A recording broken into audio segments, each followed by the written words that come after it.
The following broadcast is a Nighthawk Network presentation.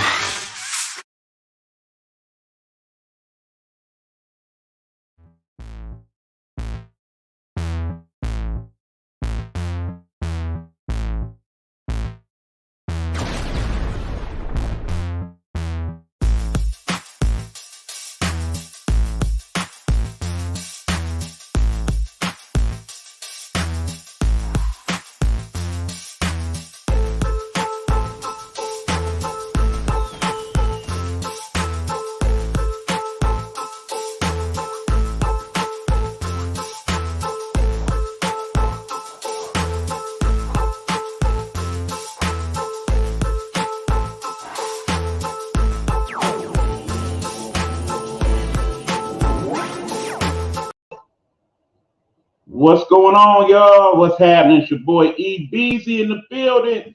E Buck the Nighthawk in the house. You know I'm here with my partner in crime, one and only Hugh Lee, the sports guru. What up, Hugh? Hey, what's good, man? How everything going? Everything's going well, man. You know why? Because we back on Wednesday where we need to be, doing what we Mhm. love to do. Talk sports with y'all. It is Game Time Audible in full effect here on this wonderful Wednesday. Hopefully everything's going well where you are. I know it's a couple places where y'all not doing quite so well. So before we start, let us again send our prayers and good wishes to the people affected in Florida, Puerto Rico, the Carolinas, in regards to the hurricanes we on that end. I know y'all still trying to get your lives back in order, and I definitely have my prayers out to you. I'm sure he may have some words for you as well. Yeah, man, absolutely. I'm not really sure about having any family and friends out there, but at the same time, just want to give y'all love and support regardless, and just pray that everything be okay. Because, man, I can't even imagine what y'all going through right now. Just want to continue to keep y'all in prayers and making sure that, man, we could do whatever we could do, man. If we could donate or whatever we could contribute, man, I think that's what's best right now, man. To be in this struggle right now is just really at least expected, man. You don't like when some of those tragedies happen or just the mid crisis. Crises happen all the time in this world, but I just want to hope for if we got any followers or some people who look into our page to look in, kind of take their mind off things, because that's all we try to be here for, man. It's just to entertain our viewers and get your mind off things for a slight minute, man. Because reality is rough everywhere. Absolutely. Well said, you. That being said, we about to get on into it. We got to start the show off on kind of a not so good note. I want to talk about what we have learned in regards to what's going on in the world of women's soccer. There's an ESPN 30 for 30 documentary that came out yesterday in regards to the environment that's going on in women's soccer. And what we have learned is things are not going well. And not just in the world of professional soccer, but just in the world of women's soccer in general. It talks a lot about some of the allegations that's been made in terms of sexual harassment, verbal abuse, uh, just abuse in general. It's really disheartening. And not only is it going on the women's professional level, they say it even goes down as far as some of the middle school and perhaps even the elementary school women's soccer leagues. And it just does not sit well with me or Hugh for that matter. What's your thoughts on it, Hugh? Yeah, it was disturbing, man. I actually really dig deep into it, and like he said, man, we don't really want to get all deep into it because it was exhausting reading it, man. We would rather y'all go on there to the 3030 and kind of look at that, check it out for yourselves. But when I talked to him earlier before we did the show, I said, man, that drained me a lot, man. It was so vivid, just the wordplay and what they put into the conversation. And it's sad because we were talking about as well. You would think that us as a country will be more united, but a lot of the bad things are still going to this day: racism, police brutality, women's and women rights, and just so much going on that it seems like that just basically a reality check for us to let you know that things are still going on and things that needs to be fixed. And it's a long way to go on some of these issues. So yeah, man, just really hope everything work out. But the coaches, man, what was the gentleman's name? Christy Holly, man, he was one of the main advocates. And what was making me feel upset though, he was the ladies were talking to like the higher ups and telling them what was going on, and they'll brush it off and act like nothing ever happened until they got to the point it started leaking and things started getting to the point it was so bad that they had to step in to do something. But a lot of them coaches, when they were getting rid of them, as you see when we was reading the article, they just brushed it off, or they'll fire the coach and wouldn't let you know the reason. Everything comes to light though when you're doing that type of stuff, and unfortunately I just feel like they brush it off as just firing them rather than taking initiative for these young ladies and holding those people accountable for what they did. And I just hope that could get fixed because it's something that a lot of people haven't really been focused on and even being aware of what was going on in the soccer league. They just more or less focus on them and what you can do versus being a human being and treating you as one. And it's just really bad because, you know, we feel like we're going a long way as a country, but it seems like things like this keep us divided. And we talked about this so many times on different shows. I'm just hoping that they can, compromise and get some things together in that league, man, because they got a long ways to go. That's basically what when I read that article, it was telling me. I mean, because we're not just talking about basically one team or a couple teams. It's like rampant throughout most of the league. They say, I mean, to the point where you already have two or three owners saying that they're just gonna sell their team because it just don't look good for them. It's not a good look for them overall. And like I said, you got coaches getting fired, GMs getting fired. It's gonna be a lot of work that goes into putting this back right. And unfortunately, like I said, several people have reported these things over the years, and they just wasn't given enough credence as to their validity. And now that people are starting to see for what it really is, it's really a bad situation. I just hope and pray that they resolve that because when we got Title IX passed years ago so that women can have the same opportunities in sports as men, this is not some of the things that we were looking to hear about years later. And we're just gonna leave that at that. So that being said, we're gonna move on now, y'all. We're gonna talk some baseball because as you know, today is the last day of the regular season, and with it being pretty much over, we want to kind of get into the baseball playoffs. You ready to do that, Hugh? Yes.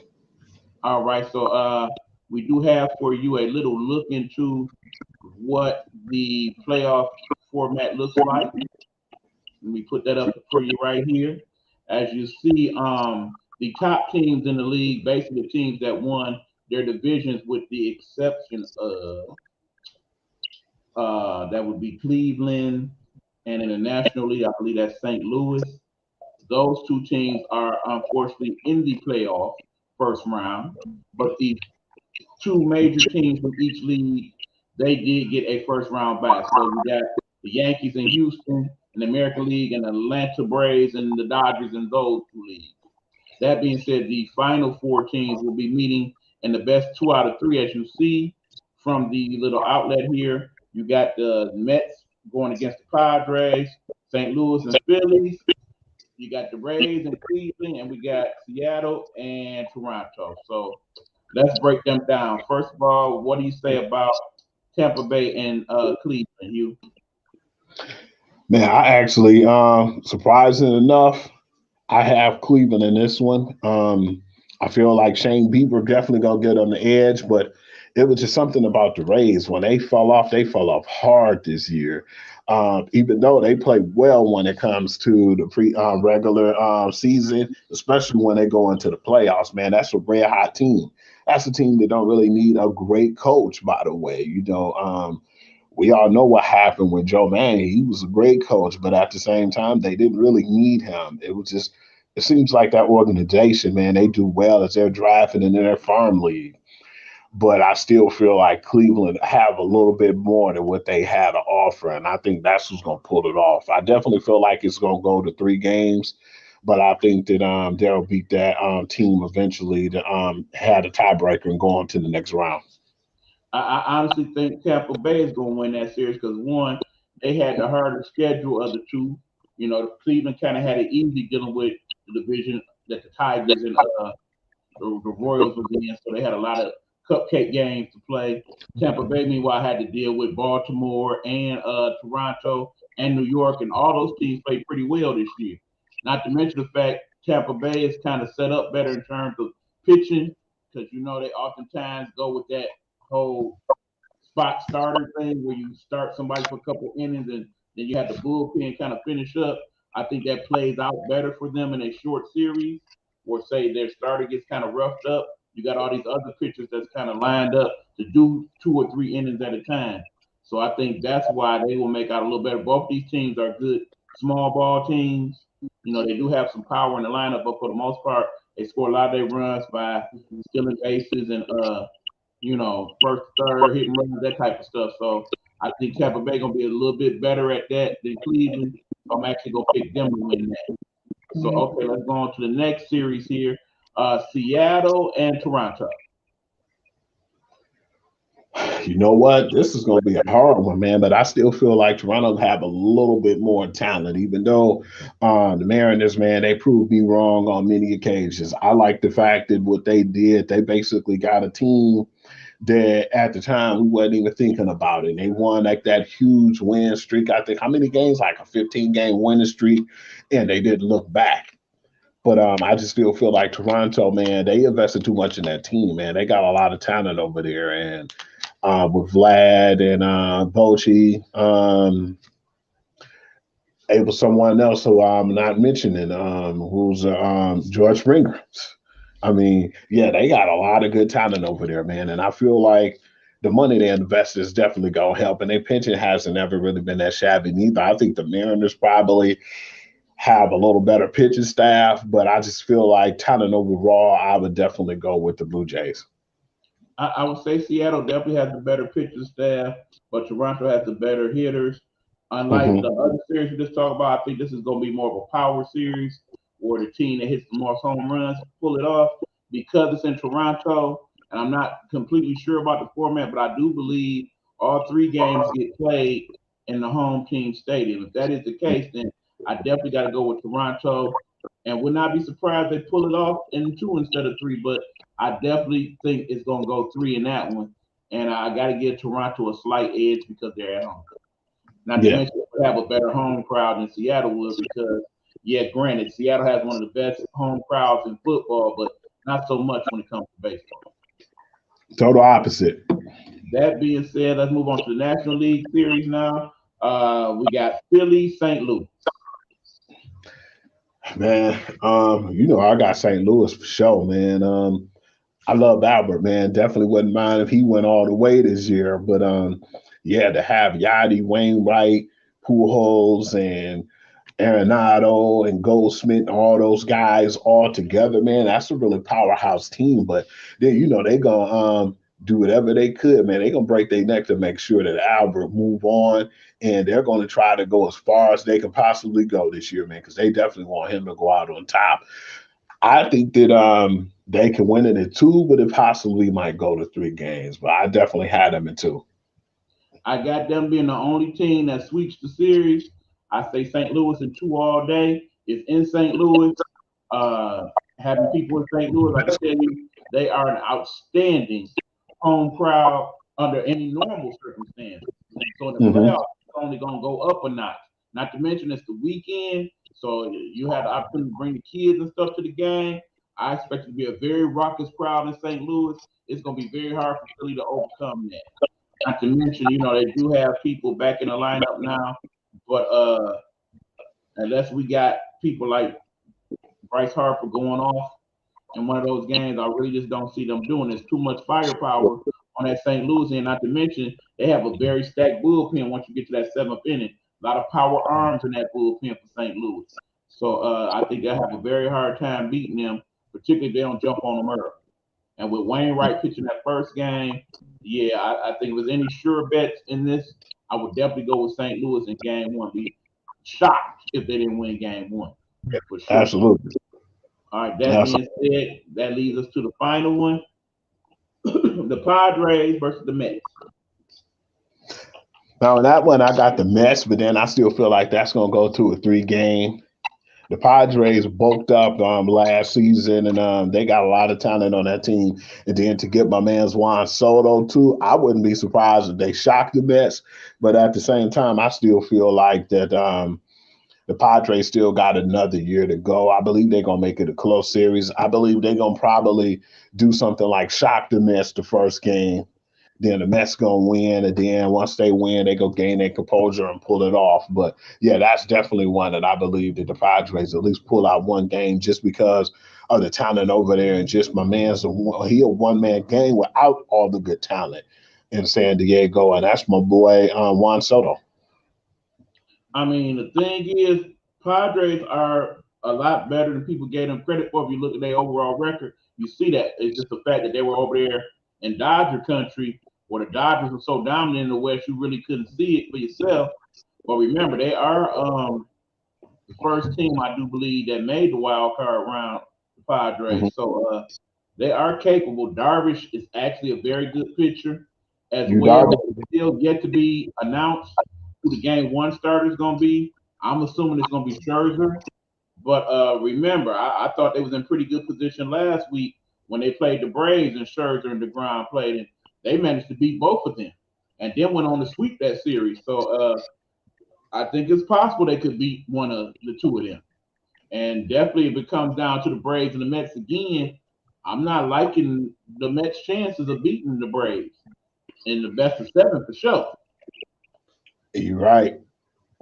Because I the think Braves that have some equally talented pitchers, it seems, and they're a lot younger, and they haven't been getting taken out.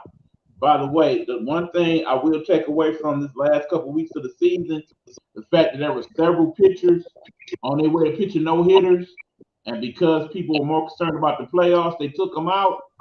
I hope that don't come back to bite people in the end. I mean, Scherzer had a no hitter the other day. You had DeGrom a couple weeks ago. You had Darvish working on one, and all those guys got took out prematurely. I think it was the Yankees that had a no hitter going not too long ago, earlier this week. I really, as a baseball fan, I hated that. I really did. If you got the no yeah, going, leave them alone. Let them go. was crazy too. What made me mad, this just happened the other night too with the Yankees, because I've seen some of them games and guys get pulled. I think Severino wasn't happy at all too when they pulled him. Oh, I he think he did. took that balloon and kind of shook his head and went back to the bench. I feel like they trying to arrest these guys, but man, it was three perfect hitters on the line, man, that you guys just blew. And I think that would have been good for the game. But I think they looked at it like, I know that's how Severino felt. I but know he it felt. just it didn't to kept them guys in the game, man. Three no hitters that they just blew, man. And we be looking for stuff like that as baseball fans. We want to see those no hitters. So yeah, I thought that was a cop out and wasn't happy about that at all, man. I was Right, disgusted. and I really don't. I really hope that don't happen in this early round of playoffs. Uh, yeah, I know the goal is to get to the World Series and all that, but you got the no going. You got to lead them in, man. Especially considering the type of audience you have.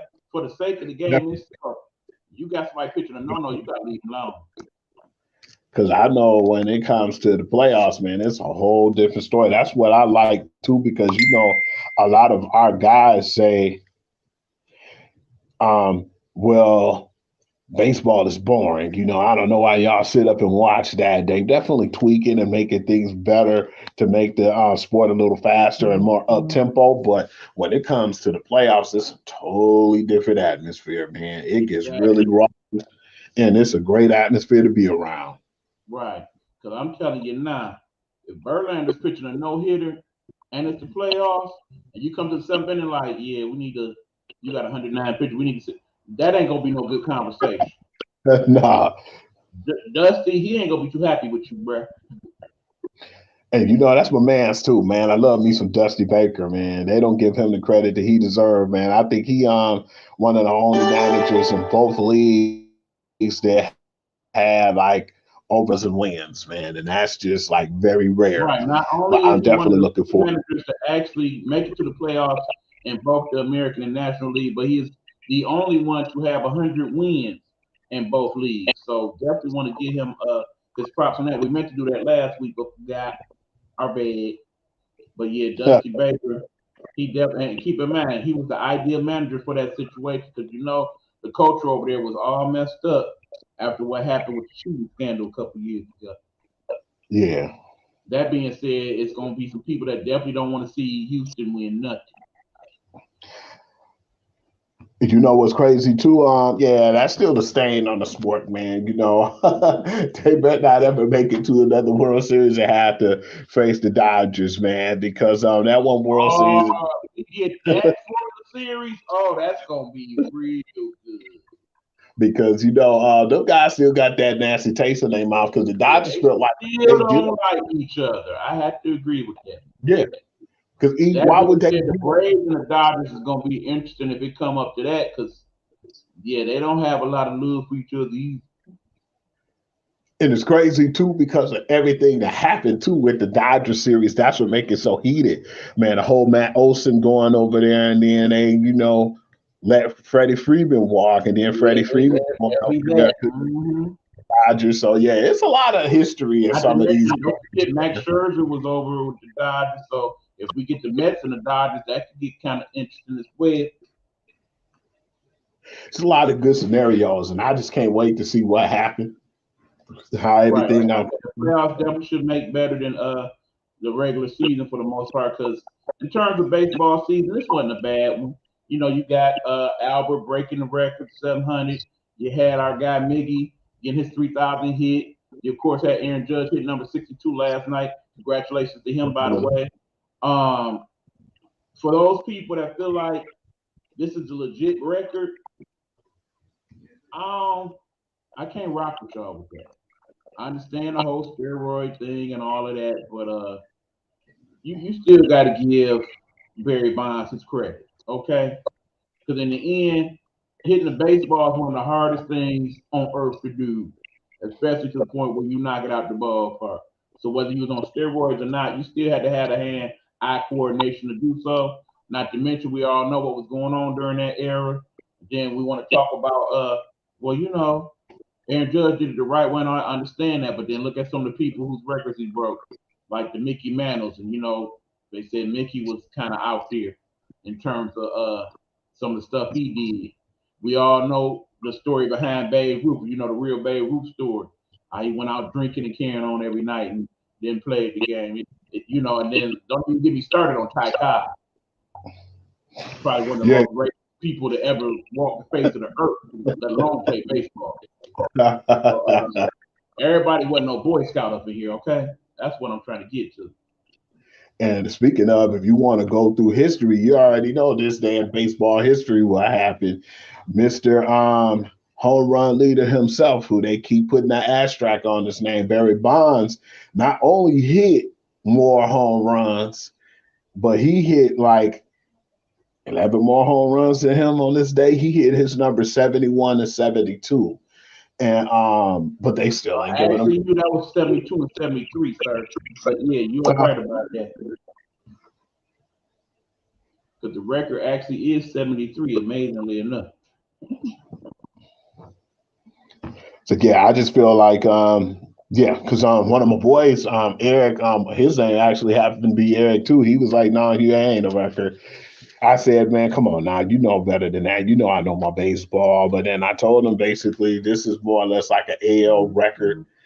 But they're gonna always keep an abstract on Barry's name regardless. But then eventually they will give him his credit because if you let a guy in like Big Poppy, no disrespect, but then he was part of that whole Balco, situation as well.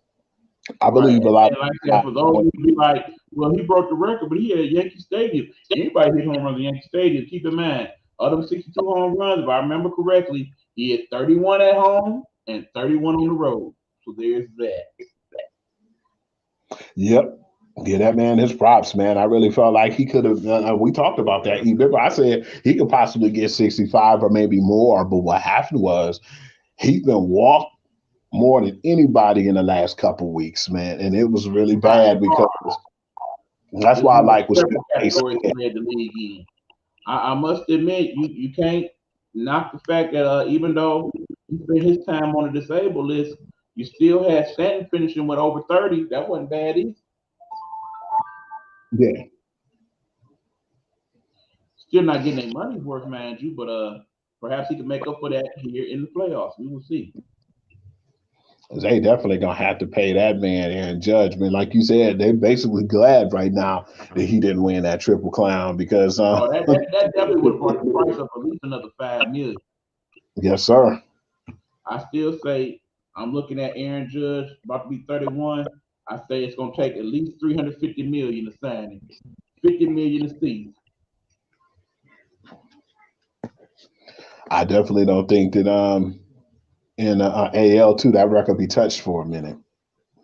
Yeah, that might be interesting. Like I said the only person I could think of outside of Aaron Judge himself, of course, that might break that record could be young Vlad Guerrero, especially if he end up when his contract come up, leaving Toronto and maybe finding his way in Boston or New York, one of them places where home runs is more prevalent. Absolutely. And hell, Shohei Ohtani might have something to say about that. Because, you know, his contract coming up after next year, and who knows where he may end up. Because I was surprised that they even tried to pay him to keep him, man. I thought that, and they were saying that too by the All-Star break. We thought both of those guys were going to be gone, you know, because they're starting over. Right? I know once they determine it's going to sell the Angels, that's why they didn't move him, because they're pretty much going to leave that to whoever the next owner is as to whether or not they're going to pay to retain him. And the wise decision for that person would be yes. If you're going to trade anybody, you should go ahead and trade the other person in that Angels guy, because his injuries is not making his price worth it, as far as I'm concerned. I know my man's Aaron gonna be making a lot of money. The Yankees had a chance to basically give him a respectable contract, but you know, what was my man's Garrett Cole? With his contract, be making more than him, and that's not acceptable. Right, because Garrett Cole, believe he already making 36. So, like I said, that's the starting price. You at least got to start at 40. Keep in mind, the rumors already out there that the Mets love to go ahead and mess up on the Yankees' oatmeal and steal Aaron Judge. And I'm sure the Dodgers may have some dollars to put on that as well. So we'll see how that goes. They said the Boston Red Sox salary cap gonna be pretty good. So it's a lot of teams is gonna be licking their chops trying to steal him from the Yankees. Right, and Tigers are saying they're gonna take some bigger risks this off season. Couldn't no bigger than that. Judge would definitely put some buttons in. They'll have to get him the Varnish plant. They're gonna have to give him a couple of franchises. They have to sell half a Little Caesars to get him. Pizza for life, Aaron. Pizza for life, homie. For you and your moms. But anyway, that's pretty much it for baseball. As you know, y'all, it's that time of year, so of course we got to spend the good part of the show talking that subject we know as the football. So when we get back to Gametime Audible, as we about to play my commercial break music, you know I got to play my little hook up. And you want to talk about a little bit about the guys who getting back healthy in the NBA, you know, this coming season? Oh yeah, I want you to forget about that. When we come back, we're gonna talk about first, and then we definitely gonna get into the football. So Gametime Audible is back. Let's talk a little NBA. Before that, you know, there is one little small message I got to put out here in regards to what's going on in life. Brittany Griner, the four! We're still not free, y'all. We're not happy about it. I said enough. Let's move on. We'll be back. Gametime Audible. Hello. It's another glorious day, my T-Sippers, and you know what time it is. I hope you have all of your comfort together because it's time to dish tea. And you're dishing tea, darlings, with Big Meat.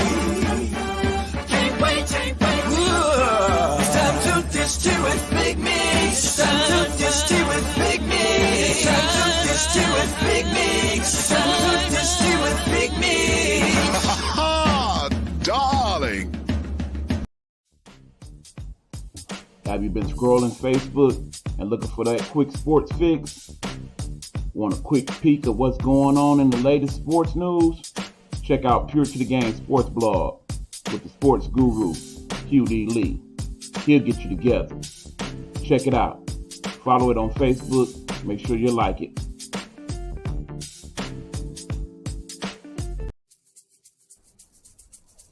This is Get Off My Lawn Live. Join us as we talk trending topics, world and local issues, and the conversations that we need to talk about as people.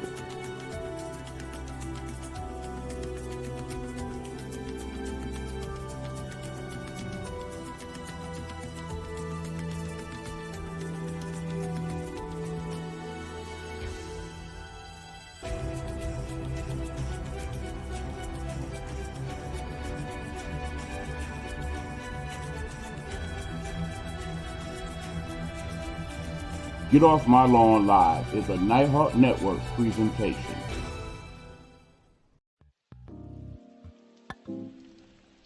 The views and or opinions expressed here on Gametime Audible is that of the host and or guests, and does not necessarily reflect those of the Nighthawk Network or its affiliates. Viewer and listening discretion is advised.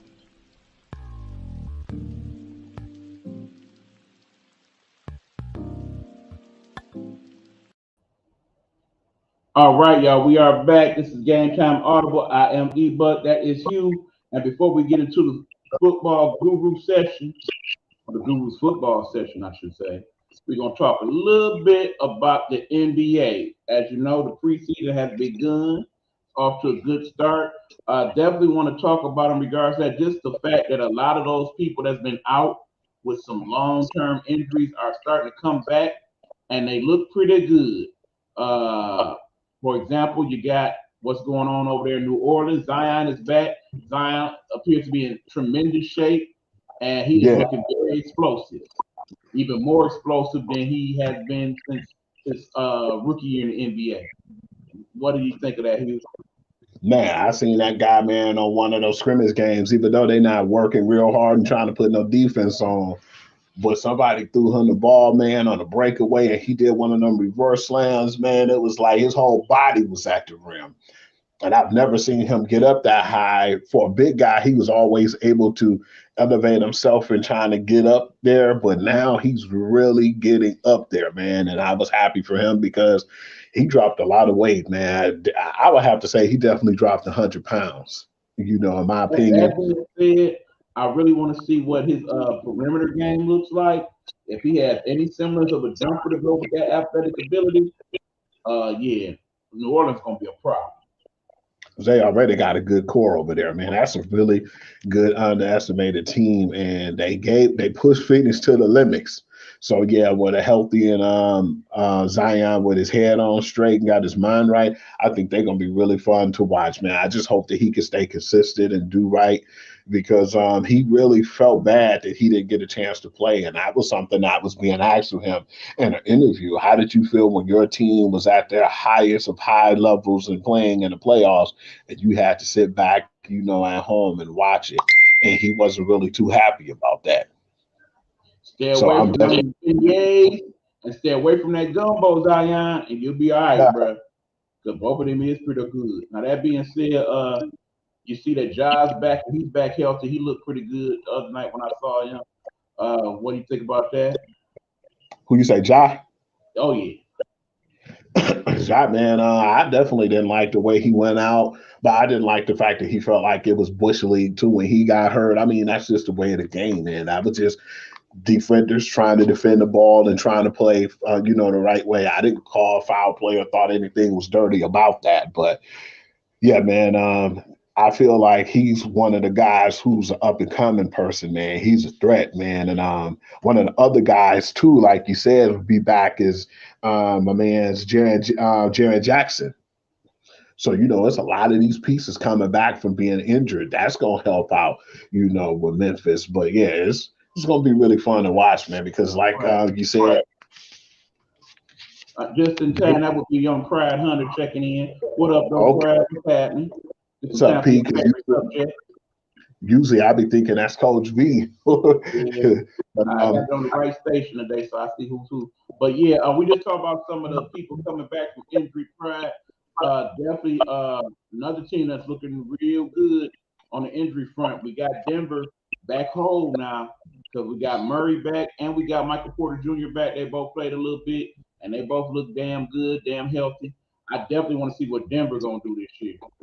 yeah, because you know I'm a big supporter of Jamal Murray, man. First shot I seen in preseason with him, he shot up a three, man. And Michael Porter Jr. is one of those premier guys too.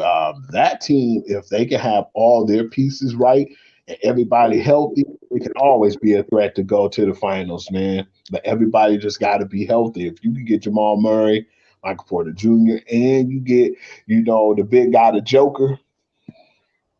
Right. Another Man, team that's looking pretty good. You got Killer Kawhi back and yeah. John Wall. So the Clippers got a little something to say. Yeah, I'm hoping Wall can just stay healthy in general because he's been having all these injury problems before Kawhi was getting rattled like that. So let's hope that Kawhi do his thing this year, man. Because if him and Paul George can stay healthy, that'd be trouble. But with a healthy John Wall, that'd be scary to see too, man. Because I'm definitely looking forward to seeing a lot of these guys and how they're gonna come back from all this adversity. Right. And then, of course, tonight they got the Lakers and the Suns playing. I might want to check that out for a little bit just to see how the Lakers are going to deal with what they got going. I don't know. The Lakers, I don't know. I mean, I think the real key is to see how long they can keep Anthony Davis healthy this year. I mean, if he can actually get through the whole season healthy, that'll be tremendous. But past records show that maybe not. Oh, Yeah, we and the got funny Pride thing checking in. is I say I agree with what he said with the Clippers, man, because they got some depth over there now, and to keep those guys healthy and upright is basically the most important thing for them right now because they've been a disappointment in the last few years, man. We thought that they would go all the way when they first got, Kawhi over there, or Paul George, and having that chemistry, but it just got out of hand. I think I think Maxi he's for the playing like 76ers house. playing lights out. Yeah, I would not sleep on young Maxi from Kentucky. The kid played pretty good last year, and now with a healthy and in much better shape, Mr. Harden, I think they definitely gonna be a team to contend with there in the East for sure. And Not what's to good about mention you got Embiid back as well, healthy. Yeah, yeah, absolutely. I was just about to chime in on that about Embiid, man. But to have him and Maxi back, and then and speaking of your boy James Harden in the best shape of his life, man, and then him and Doc had the conversation where he was like, "Man, I want you to be a ball distributor, but at the same time, I want you to get your game on too. I don't want you to feel like you're gonna have to have limits. We want if you got the open shot to take the open shot, and we still want you to be the ball distributor, but we're gonna let you get yours, man." And that was Jacob looked caught like, booty on paper. First time coach, always disabled being the key to the team. LBJ only wanted to pass stats and personality wise, I don't agree with that by the way, Pride. And it doesn't look good. Pat Bev, RW, and Schroeder, I don't know. No, I don't see LeBron just being a Pat statter. I feel like he still has enough competitive juices to want to win. I don't know if it's as strong as it once was, mind you, but I still feel like he wants to do that. I don't think he's just about to go into the season trying to hit 50 every night to go on and break the record. I think he's still going to play his regular game. Again, I say the whole key to that is Davis. If we can keep Davis healthy with LeBron, that will be the key to them. And of course, he has to shout out his boy Embiid, who I still would agree, even though I do very much love the Joker, got robbed last year for MVP. Embiid definitely was the MVP as far as I was concerned. I don't think Tobias Harris is a good fit with them. I have to agree as far as the Sixers go. He is kind of Big an Mike. extra. I would even almost go as far to say I would not be mad if they put him on the bench as the sixth man in Philly. I don't think he fit with them neither, man. I seen that last year because I was like, even when people out hurt, I still didn't feel like he was one of the go-to guys or the guys that they depended on. Yeah, it'd be better for them to trade him to another team. I'm not saying the Indiana Pacers or nothing like that, where he might not get seen and he might just go there and die, even though he'll probably get some more stats and get more appreciated. But I feel You like know who he'll I be. think would be a good trade for them in terms of him? I would trade Tobias Harris to Utah and get Clarkson. Damn, that'd be a good straight up trade. You think that he'll do well with your boy too, Dame Lillard in Portland? Yeah, that wouldn't be a bad trade either to send him to Portland. I wouldn't be mad at that either. Who would Portland get back return, or would they just straight draft and draft picks perhaps?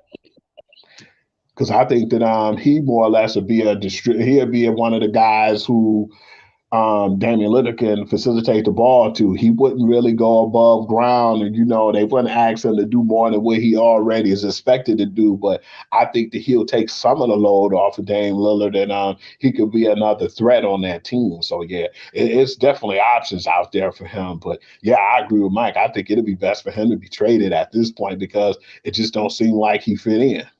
Right. And if anybody's watching that Pistons Knicks game last night, I wouldn't read too much into either that. The fact that we got beat by 20 or the fact that they won by 20. I think the Knicks will be slightly better. I know the Pistons will be. So I wouldn't read too much into that. Again, it's preseason. I agree with Pride on that. And then it can't help. But once you start expecting him to be your number two, I agree. Like I said, that's why I think he'd be better suited as a six-man. I agree with that, Pride. Absolutely.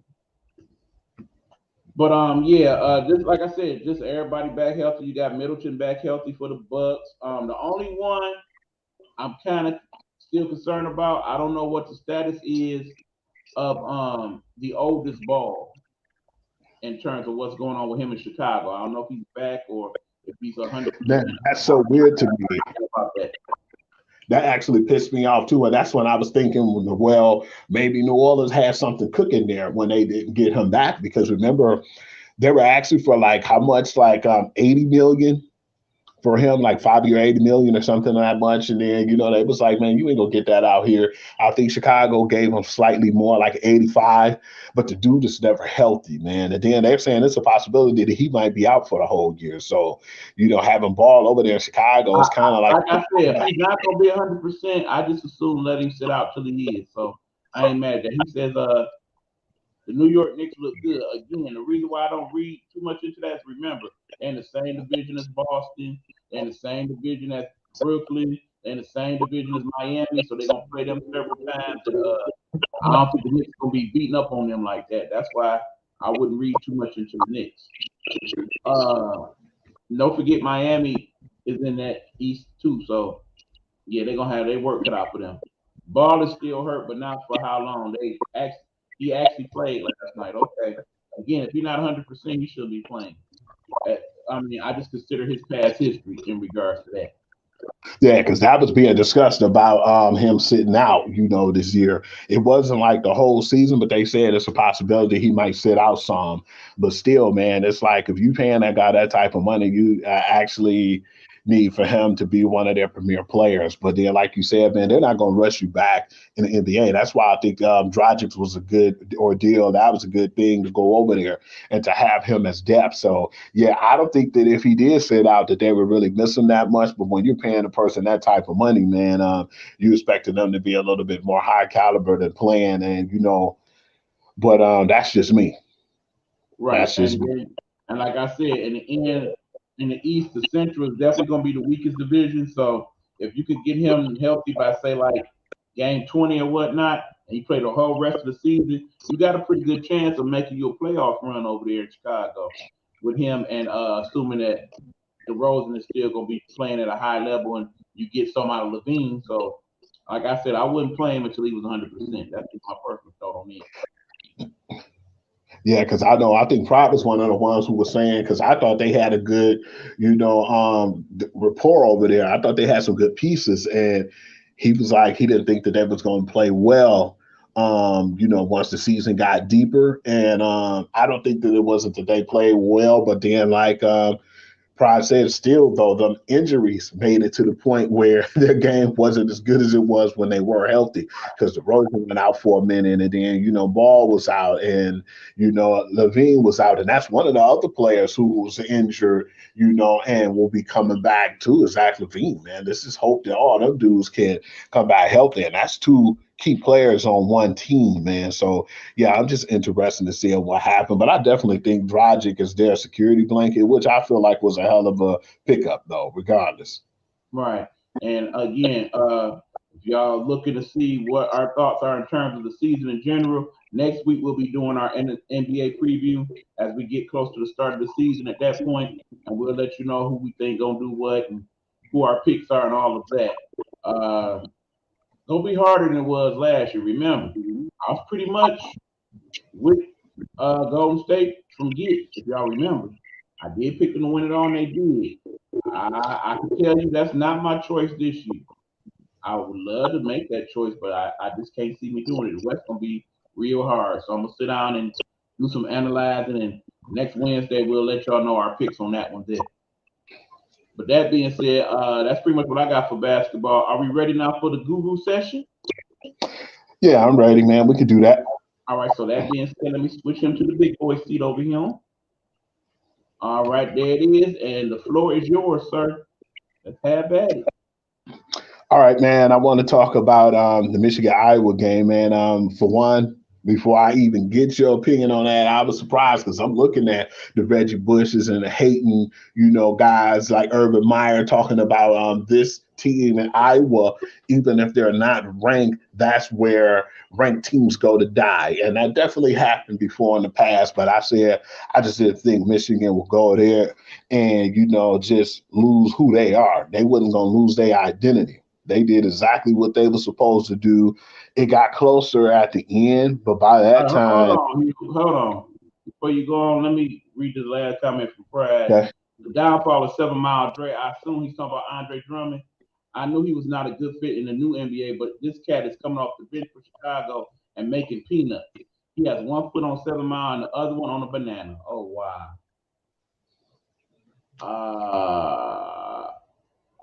I gotta leave that last comment in there. He had two big names, though. He had about brothers and bananas. That's kind of a slippery slope. And you know what, too, man? I don't know, man. I think it's a little bit biased towards him, too, P, because I know him and the B didn't get along. When he first came to the team, he didn't get along with the B, man. And it was more or less a B get along with him. Is that a little bit of where your animosity is at that point? But nah, I feel like the Andre Drummond, I thought that he would have been a better player, all jokes aside, definitely coming out of college. But like you said, man, that big man game is starting to pass us by because I don't even think they even putting centers on the all-star game anymore, man. So they're more like a hybrid power forward, if you ask me. But yeah, man, he will have to definitely get with the times now. But I still feel like he can grab rebounds and block and get you some dirty baskets underneath. That's all you really need from him. So yeah, man, and he made 2 pretty decent paydays. So I think that he'll fit in, man, or at least do his role. And being there too definitely helps because that's just more depth on that team.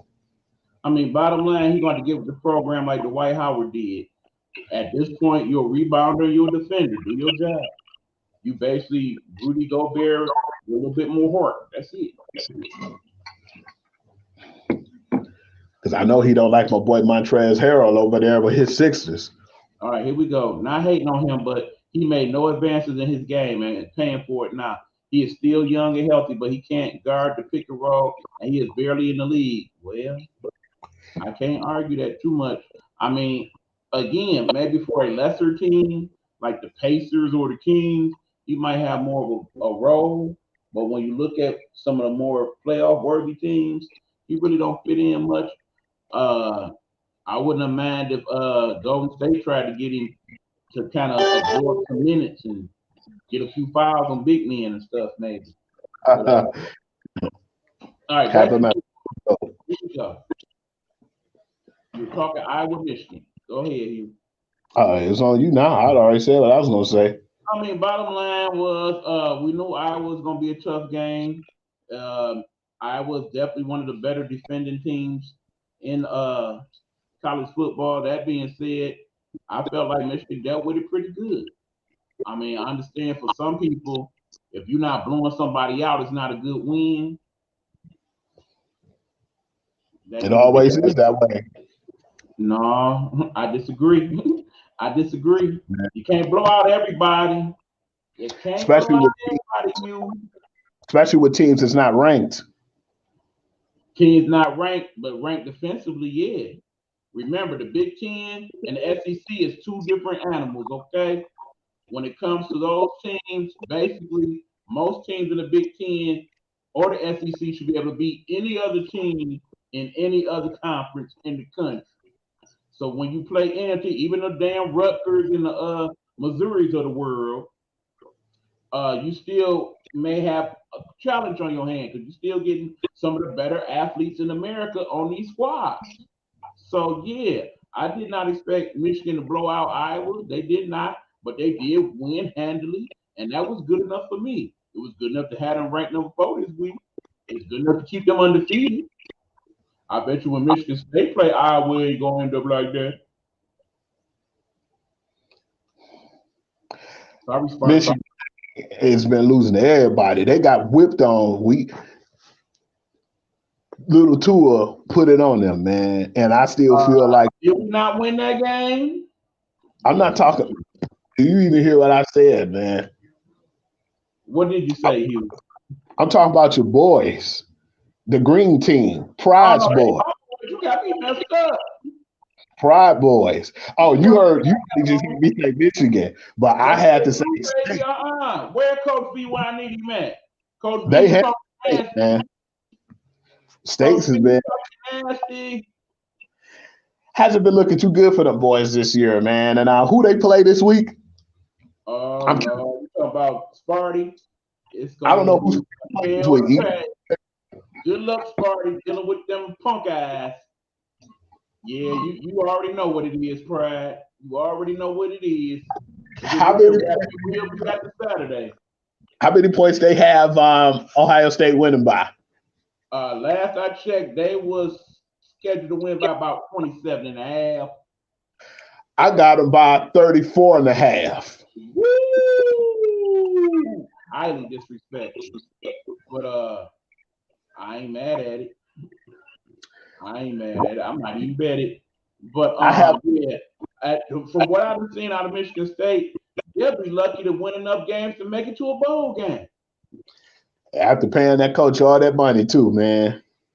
Yeah, it ain't looking good for Tuck right now. I gotta start sitting in that crying Jordan. I mean the Prime Rocky got a prize page too. Oh, sucky now. All I know is I can't wait to get some licks in when they come deal with us in Ann Arbor. Oh yeah. This year. Yeah, we owe them a butt whooping, and they got I'm a big I hope that's a big noon game so I can chill, get my hot chocolate on, and get my marshmallows and watch a butt whooping.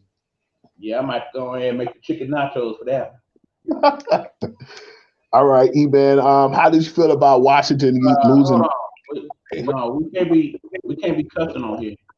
We Oh don't yeah, allow, we don't allow Mike Squad. Mike Squad always. that school down south is how we refer to that squad, sir. Yeah, he loves boys. Guys, or those punk guys, or those eyes as Rose called them.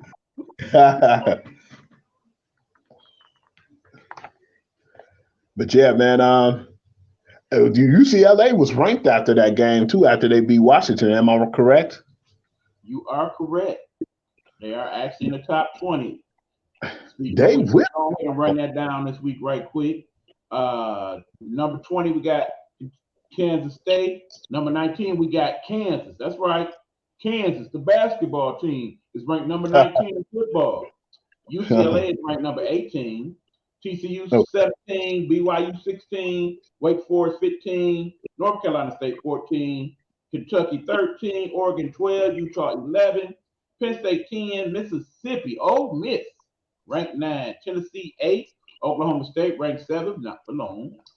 USC is ranked 6, and then of course Clemson 5, Michigan 4, that school down south 3, Georgia 2, and of course Alabama, the team that you said would not be ranked number 1 this week, is indeed ranked number one. Happened anyway, E. I told you that was gonna go down. I told you they're gonna be ranked number one.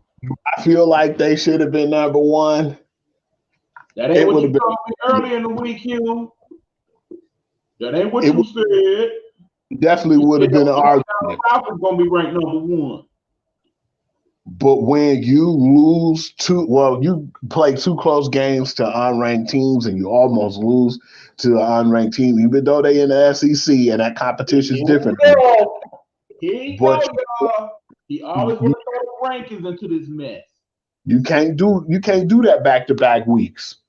Because all it was Alabama barely won in a close one to Texas, and then they just dropped them because they were saying, that Georgia was playing more dominant. Then they just went back to back, barely winning against unranked teams. You can't do that. Texas is a good school, Hugh.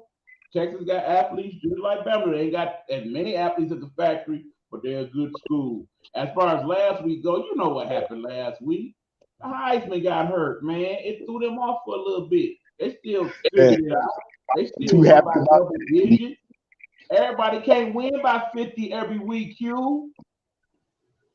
That is an unrealistic expectation. But I'm glad they did win when they did, man, because I felt like the quarterback, they was letting him down, the young kid that came in for him. But big ups to Jahmyr Gibbs, man, because it wasn't for him, man. He actually took that team on his back. He took the cheerleaders on his back and everybody else, and he ran with it. Recruit. It's the factory. What did you expect? But they got him from Georgia Tech, though, man. It wasn't like he was breeding from, Alabama. He came there because that's where he felt he had better chances to win. This dude is not happy unless Alabama's beating everybody by 40 and is undefeated every year. That's not going to happen every year. I'm here to tell you, Alabama is not going undefeated this year. They're going to lose to somebody. Be prepared. I already know Michigan going to lose to somebody. I ain't tripping. I have realistic expectations for my team. You should. Let's check out the Oklahoma.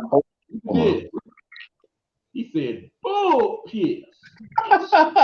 Hey man, he Ohio State. He want Ohio State to be that number one spot. Well, beat Michigan State ain't gonna get them there. That's for sure. They not ranked at all, according to Hughes' way of looking at it. Are they Ohio State gonna beat the brakes off them boys though, man. How do you feel about quarterbacks they got in Ohio State? But we might find out this weekend. We know Michigan got 8. He said, "I am sure that MSU couldn't beat Bishop Sagamore right now." Yeah, we back to that one. Oh, look who's in the building. What up, Ro? What's happening? Shout out to our girl, Ro, to Stardom. What's going on, Ro? Always good to hear from you. You know what it is. One thing I like about college, too, is the upsets, man. And I like the Purdue beating Minnesota. I was actually shocked. But in some of them games, I was just kind of conscious about it and didn't want to play. If I had to bet, it was certain teams I wouldn't bet against, and that was one of them. Purdue, Minnesota, that's what you coming with? That's what you coming with? Yeah. Because I didn't do was even good enough, to be honest. Yeah, I'm definitely watching some of the NBA preseason. Oh, yeah, we just got the preview on some of that, Road. Matter of fact, right now we're talking this college football. All right, what other teams you got for me, Hugh? Oklahoma State and Baylor. Next. Okay. Oklahoma State will probably not be in the top 10 in the next few weeks, and Baylor. Georgia Tech and Pitt. Hell no. Come on, man. Okay. Now I want to talk about this one. Not Florida State or Clemson, you are not relevant. All right. I definitely just wanted to skim past that because I wanted to make sure that you was ready for this one right here. Just was really pissed off to hear what was going on in this situation. USC beating Arizona State. But before I even get into that, I want to talk about how I feel like it was Bush League what they did, man, in Arizona State because Herm Edwards was their actual coach, and I felt like, did you hear about that? What happened? That they were telling other teams their game plan against them so they could beat Arizona State. You heard about that rumor? No, I did not. That's what they was doing to That's Herm Edwards. wrong, though. That's wrong. That's extra The wrong. game they lost, and it was laughers, was because of the fact whatever game plan Herm Edwards set out there for them, they'll basically send it to the team, and they was already prepared for it. And they was mollywhopping them boys, and that's what caused him to get fired. And I thought that was one of the most Bush League and most unprofessional things I ever heard of. Bottom line, Arizona State, they were ready to get rid of Herm Edwards earlier at the beginning of the season. It's just all a convenient excuse. Bottom line, USC didn't need no help with Arizona State. They got plenty going on over there without him. They are the only legitimate Pac-12 team I think it is right now.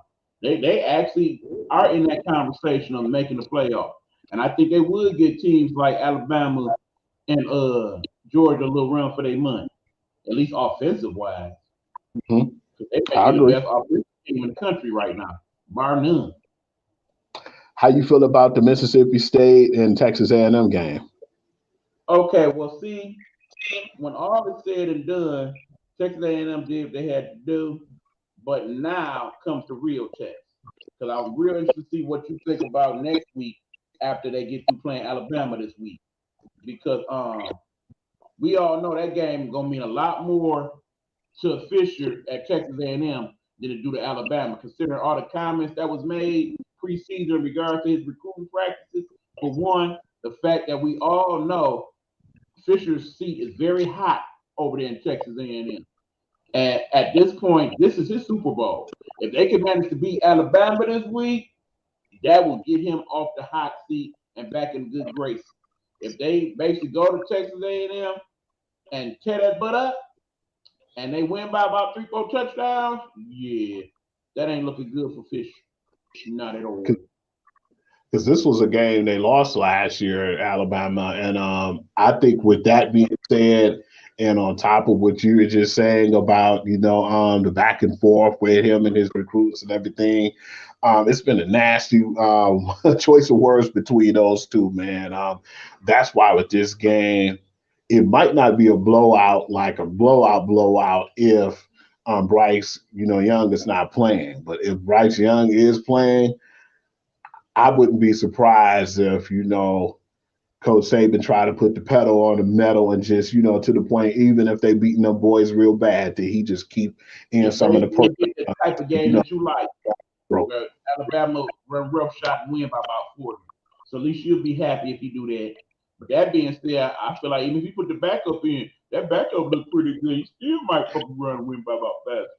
You know what was funny to me, E? Because when you first saw it too, you was like, "Hey, man, it don't seem like he doing that well." The backup, but I just think that it was a little different because when you have Bryce Young in and then you have him, what I think it wasn't the fact that they wasn't trying to play for him, but when you looking at it and you got it in the back of your mind, first off, he was still in the locker room when all this stuff was going on, and his teammates was like, "Damn, we might have lost him for the season," and that was their mentality. But once they got it there, did their adjustments and came back out, they definitely did what they had to do. But yeah, man, it's definitely going to be I think this game going to get nasty, E. It really is. I think it's going to get nasty, probably some verbal. If I was going to watch any game this weekend, that would probably be the one I'd watch. That's going to be a good one. Because they're not going to shake hands at the end of that one. I'd be surprised if they did. All right, man.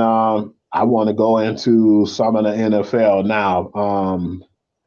And I want to start off with giving props to Kansas City, man, because they lost that game. They were caught slipping against a really bad team. I think it was more or less because Eric Bieniemy and his game planning wasn't too finesse. It was a little too vanilla. And it just got a little bad as far as the verbal is between him and Patrick Mahomes. When anything goes bad. That was never last week. I think because Andy Reid focused on doing everything that he had to do versus really caring about whatever the hell Eric Bieniemy was saying. Because No, Eric Bieniemy, I think Andy Reid might mediate and be like, look, let my man do his thing. Let him do his mm, thing. Because that's exactly what he went out there and did with Tampa. We seen the Mahomes that we ain't seen since like maybe that second year, that MVP season. Because he was doing it all, baby. if He was they get him, we got to start respecting him and treating him like how when Brady was when he was in New England, man. No matter who the weapons is around him, they're going to play and they're going to be better for it. And like I was telling one of my homegirls, Toya, I said, as long as they have that man Mahomes and they have Kelsey, they're going to be all right. But at the same time, they're definitely going to get Juju more involved than some of the other younger players. So I just say that it's just remarkable that the fact that they felt like when the cheetah left that they were just going to just fall apart, and here they are. They're probably one of the most strongest team in the league. Me saying that, yeah, the Eagles are undefeated, but I still feel like they'll eventually lose a few games here or there. But I still feel like Kansas City is one of them powerhouse teams, and then you can still see how right now, um, the AFC is facing the AFC West right now. You can see how they're starting to shape up, and it's no disrespect to them, but you guys are all new to these teams. And Josh McDaniels implement that hard ass, New England, that real complicated offense over there. So them guys still trying to get, used to doing that. And then you got Russ trying to figure it out over there with the Broncos, which has been just really bad. And then you got the Chargers, one week they play good and then they get blew out by the Jaguars. So they're still not in comparison. again, I still remember that I picked the Chargers to not only go to Super Bowl, but to make it.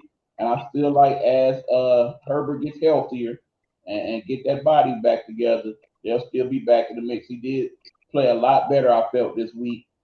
And let's see, who did they play, by the way?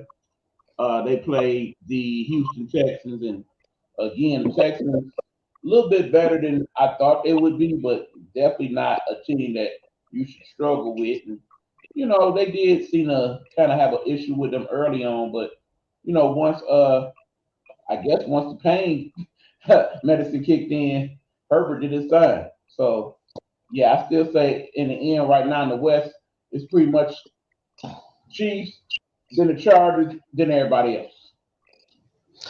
Correct. I still feel like you said, the Texans, man, they've been playing with a lot more intensity, man. Big ups to Lovey over there to having them boys play better, man, because they fight to the end. They They remind me a lot of what the Lions was like last year. They didn't yeah. have the talent, but they had the will.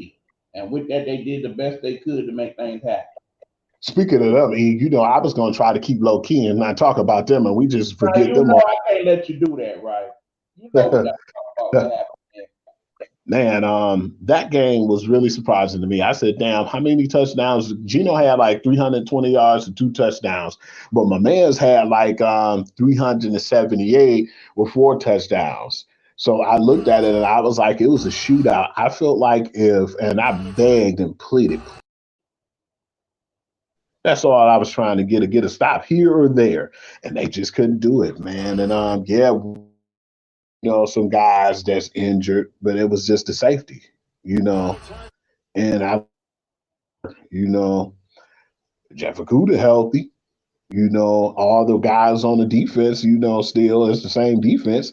But I just felt like, just like in Hard Knocks, that was the Achilles heel, because when I seen that, I was saying, damn, is the offense that good or is it our defense that bad? And that's what I came to the conclusion of, man. They're just that bad, because I've seen a lot of people who have memes, and I thought that was funny. Because they said the Lions offense, and you had the lion, and then they said the defense, and they had like little kitty cats.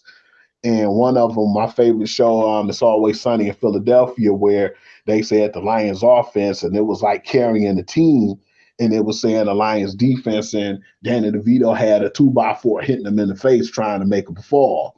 And that's how our year been so far, man. And Glenn is definitely in a high seat as a defensive coordinator.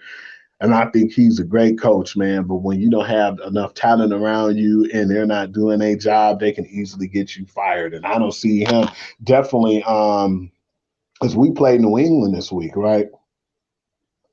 I think if they lose this game to New England, they might let him slide. They might not, but he got another game or two before they finally release him.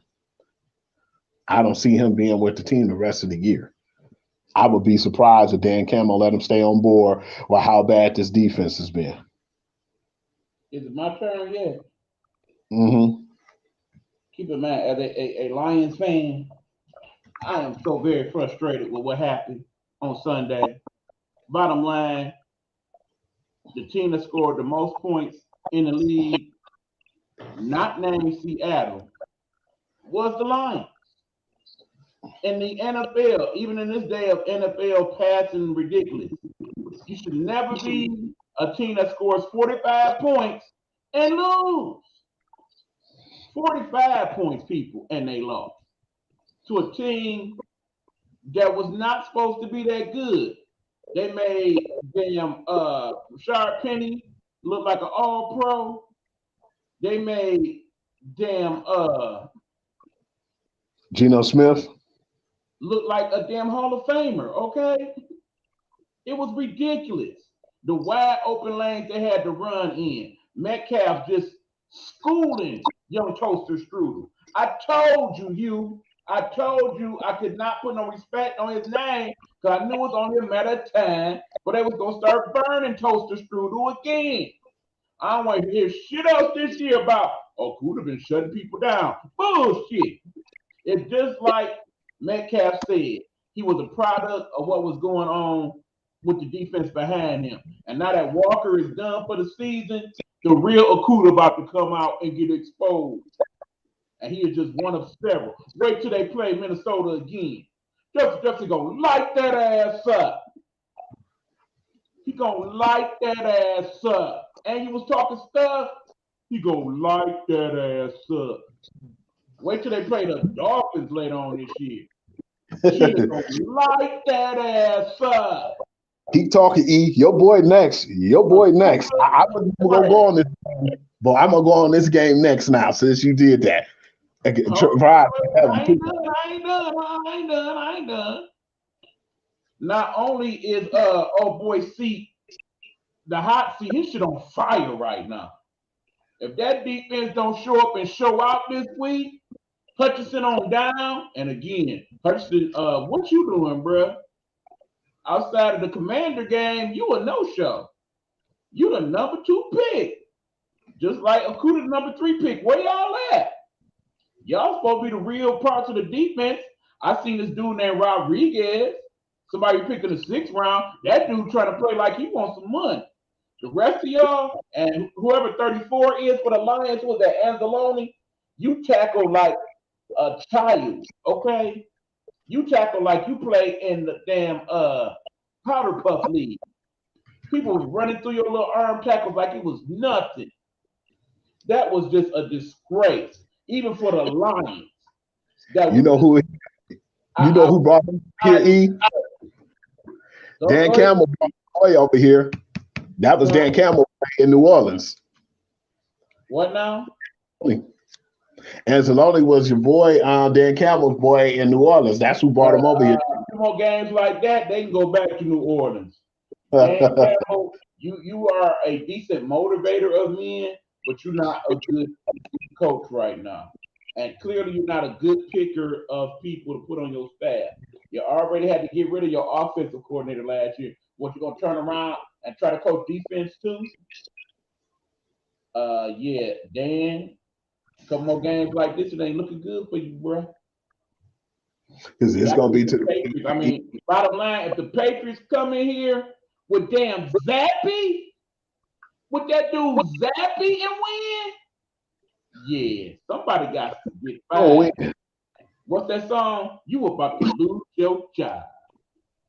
If the defense play like they played, man, yeah, I wouldn't be surprised if Zappy mess around and Zappy, we lose to Zappy, bruh. It's about to get real loud next time they play in there, and you're gonna start to hear that Fire Campbell. And you know, Fire Campbell. he might not get that right now because they actually playing New England in New England. That make it worse. If we So lose to yeah, Zappy, it's a problem.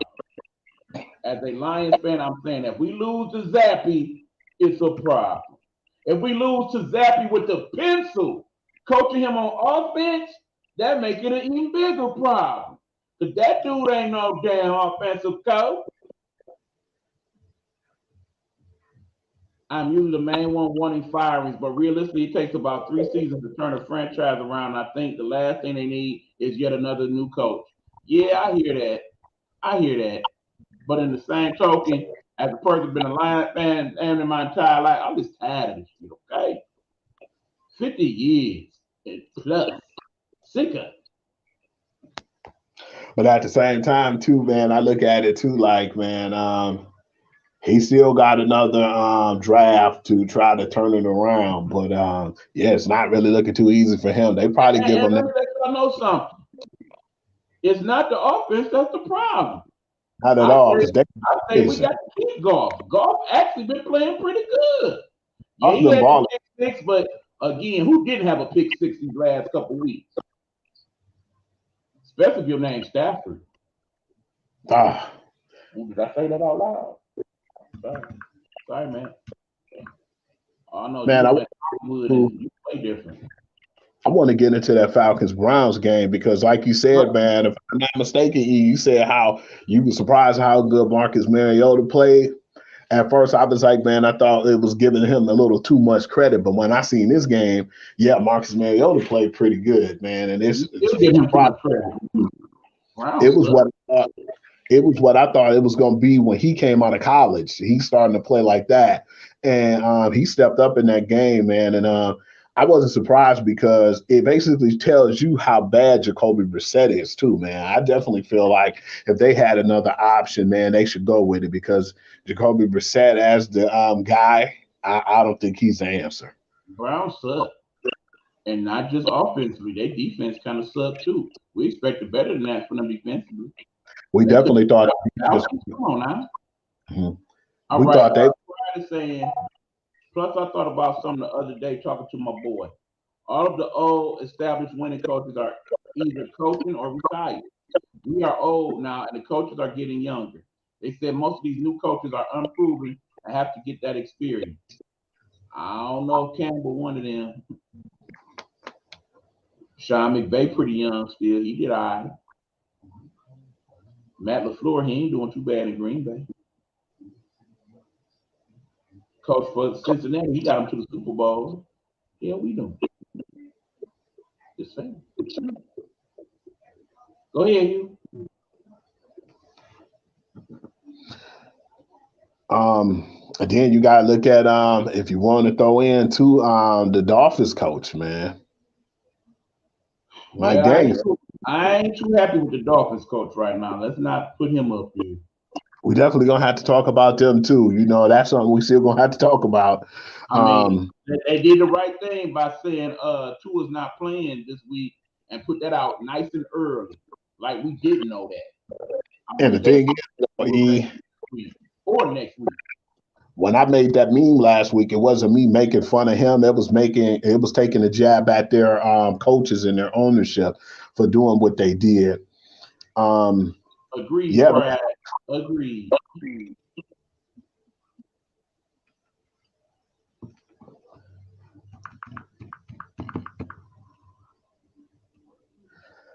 the Cowboys moved to 3-1 without Dak Prescott. Do you think it's Cooper Rush's job to lose? Man, if one more person bring up this stupid shit again, what is wrong with y'all? Y'all done seen Cooper Rush play. That dude is not mobile. That dude don't have the strongest arm. That dude played what he had, and he played the Commanders and the Giants. Okay? Now, we'll give him a little bit of credit for the Bengals. I give him credit for that. But the Commanders and the Giants, come on, man. Hell, the Lions beat the Commanders. What the fuck? I don't even give credit where credit is due on him because of the fact too is you call a napping Bengals team. You didn't catch a Bengals team who's basically starting to get their stuff together right now. You caught them slipping at the best time. They still got a little hangover. My man's just coming back off an injury. And I still feel like when it comes down to it, when they don't play the cupcake teams or when they play the heavier hitting teams, that their record will speak for itself. Now, don't get me wrong. If they have a record like 7-2, something like that, and say Dak came back, I'll probably give them a little bit more credit for it, but I don't see that happening. Dak got the better arm. Dak got the better mobility. Dak got the better understanding of the offense. Cooper Rush is a decent backup. You may even mess around and win him a starting job somewhere. But no, he is not better than Dak. This is not a quarterback controversy. They done paid Dak $45 million a season. You think that fool ain't starting as soon as he get back healthy? Come on now. I know Jerry want to win real bad, but he ain't stupid. This is not a quarterback controversy. People Okay, go to it's the next topic. that people always got to talk about. They always got to talk about Tampa Bay. They always got to talk about Green Bay. They always got to talk about Dallas. They always got to talk about the Rams. That's just something to talk about. That's all. There is no controversy. Dak is the man. Period.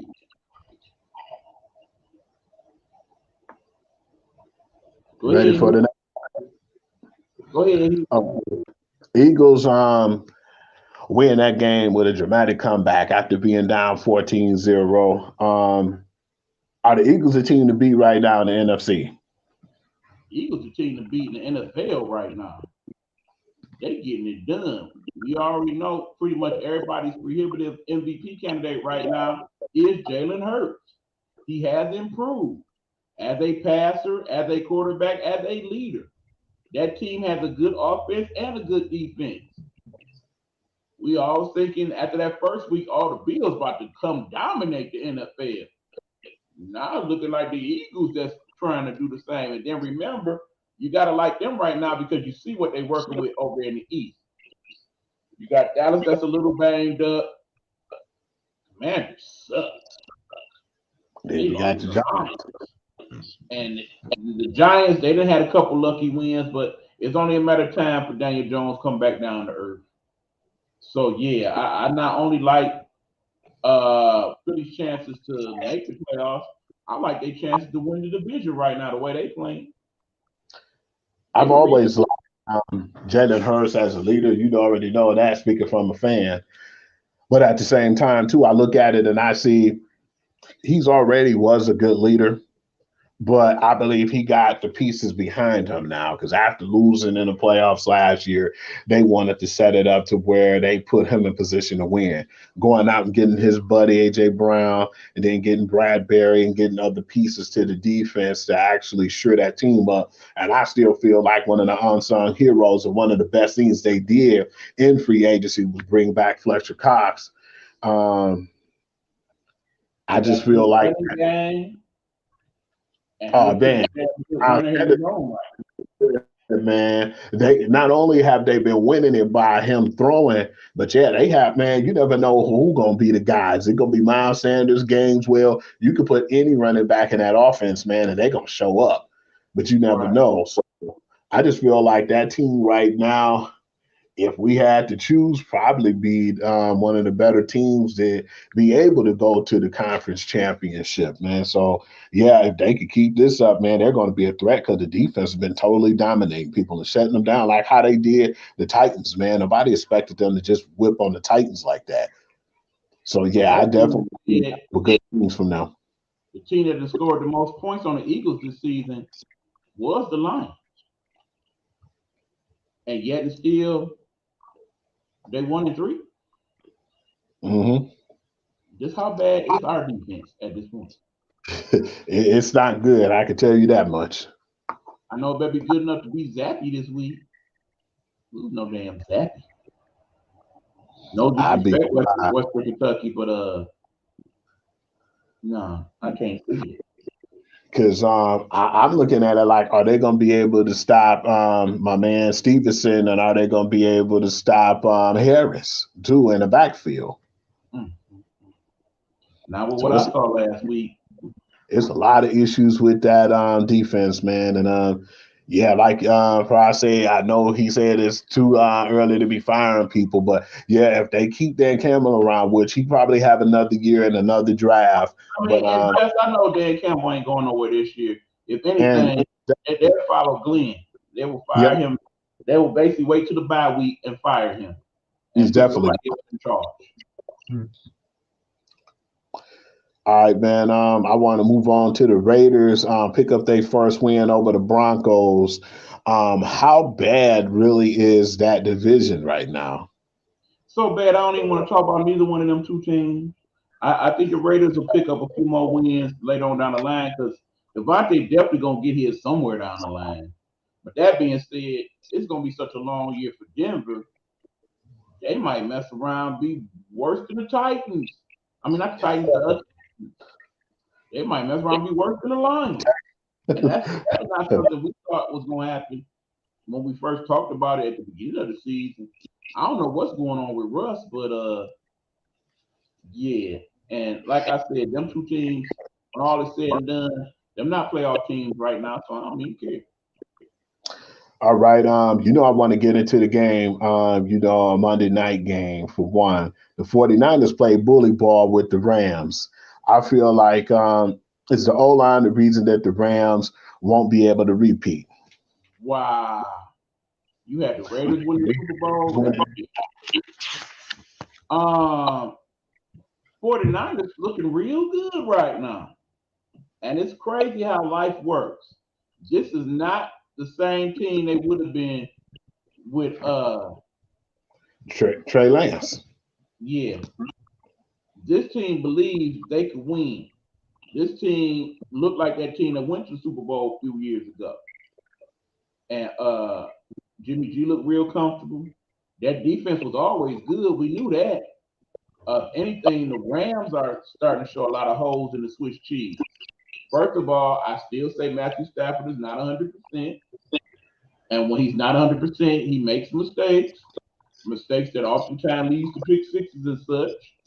Uh, the real problem, I think, with the Rams is their offense has become very vanilla. Bottom line, they don't have no good running backs, so they don't run the ball well. Matthew's used to that. But the real problem is it's 3rd and 9. Height. Who Matthew going to? He's starting to get too Cooper Cup dependent. Exactly. And we all know it. And everybody on the field know it. So yeah, there should be 3 people real upset right now. One, whoever is sitting there saying, yeah, I'm a receiver. 2, Allen Robinson for sure. He should be pissed. Why y'all bring me here if you ain't gonna throw me the damn ball?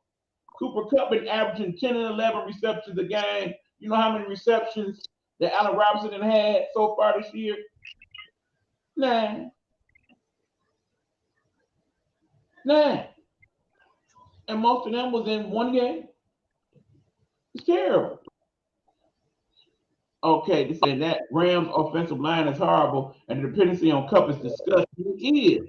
And in the end, I blame 2 more people for that. One, obviously Matthew Stafford, because you done publicized this great relationship you have with Cooper Cup. You better start bringing Allen Robinson and them with the breakfast with y'all so y'all can get on the same page. And 2, Sean McVay, super offensive guru. You can't do no better than that.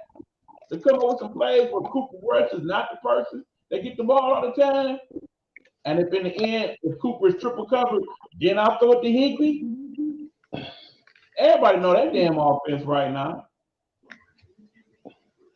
So, Mike said he had the Raiders winning the Super Bowl. I actually had them as a wild card team, not a Super Bowl team right now. I ain't even had them making the playoffs. I had them on the fringe.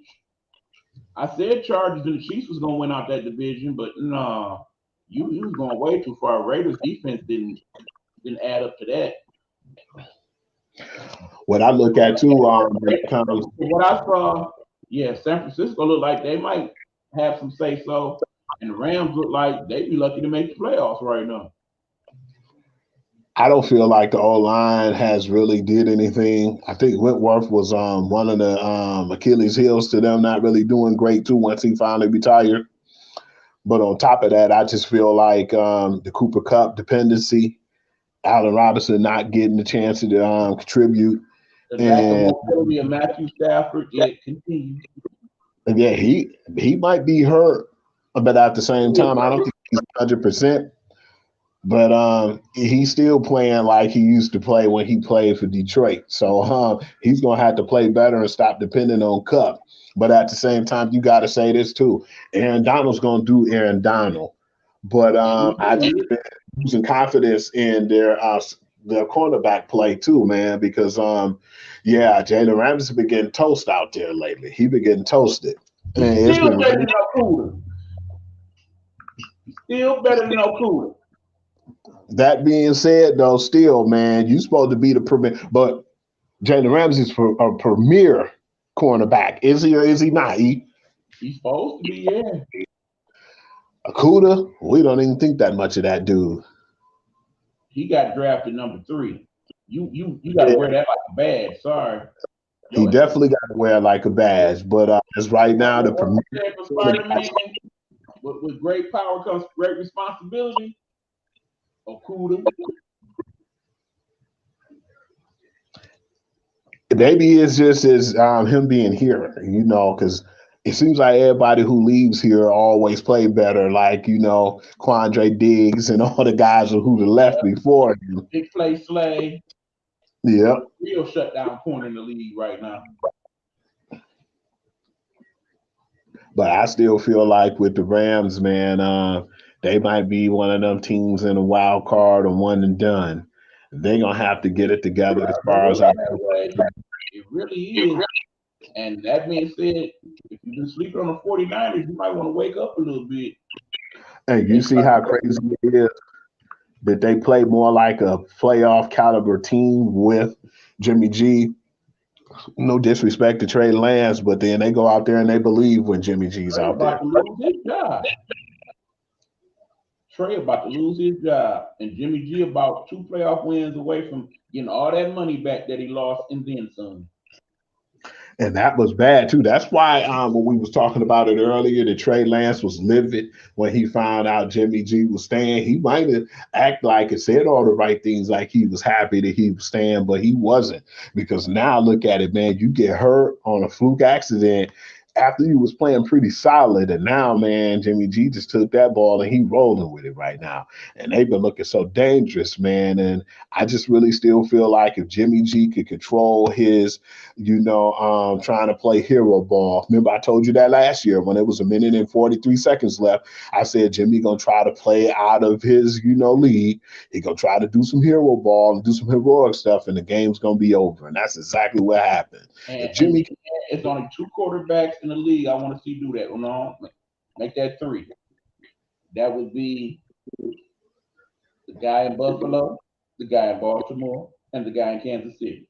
You're not one of them 3 quarterbacks. Lead the heroes to the heroes.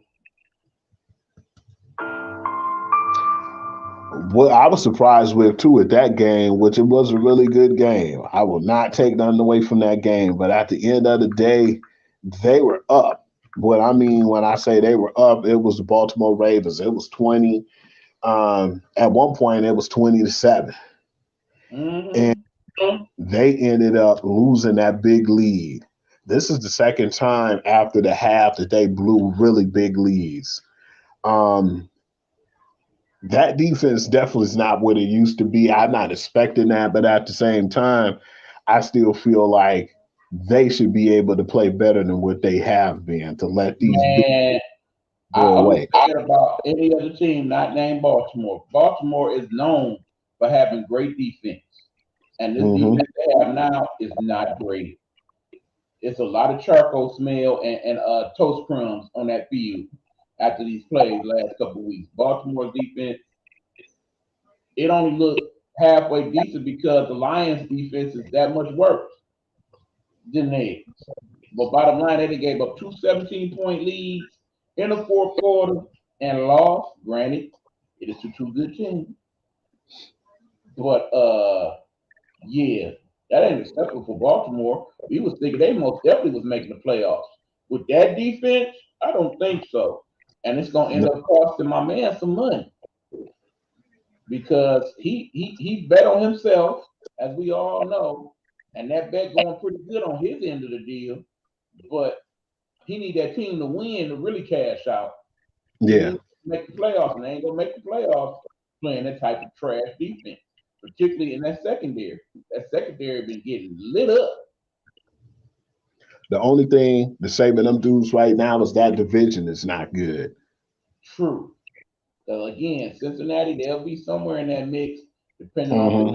if Joe Burrow hurt before the end of the season. You already know what's going on with Pittsburgh, and for those of y'all that thought the Panthers was gonna be good, I don't think so.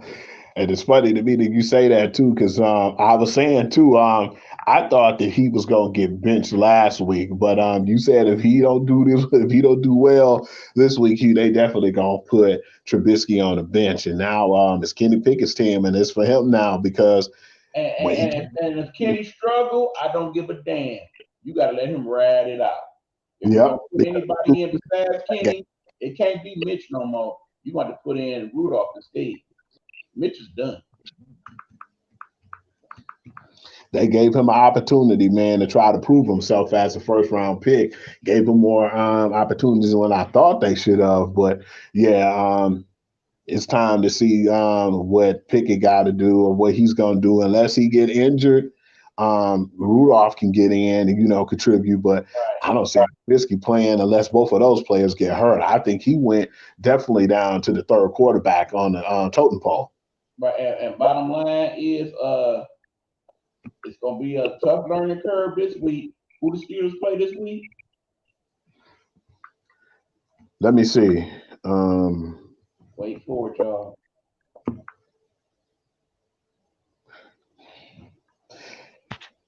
the Bills at Buffalo. Good luck, buddy. This What is the play highest. is it? That's the highest game too, as far as point spreads. Of course.